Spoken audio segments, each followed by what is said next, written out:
Last night, numerous drones from Russia violated Polish airspace.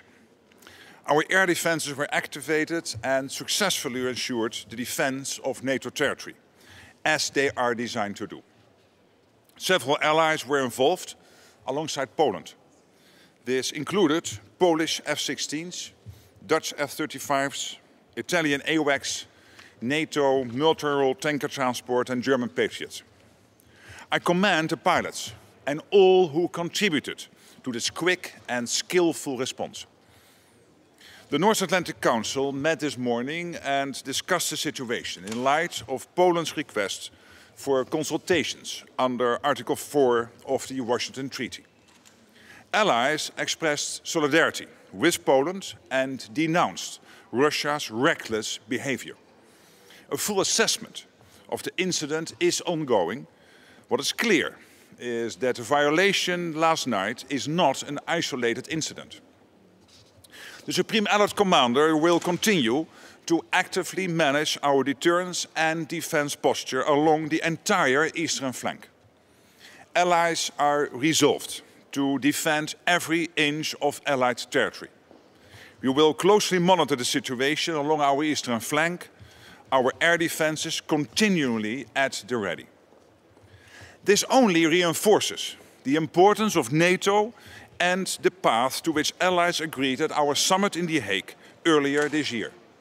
We need to invest more in our defense, ramp up defense production, so we have what we need to deter and defend. And we need to continue to support Ukraine, whose security is interlinked with our own. And let me conclude by saying that Russia is waging a dangerous war of aggression against Ukraine that continually targets civilians and civilian infrastructure.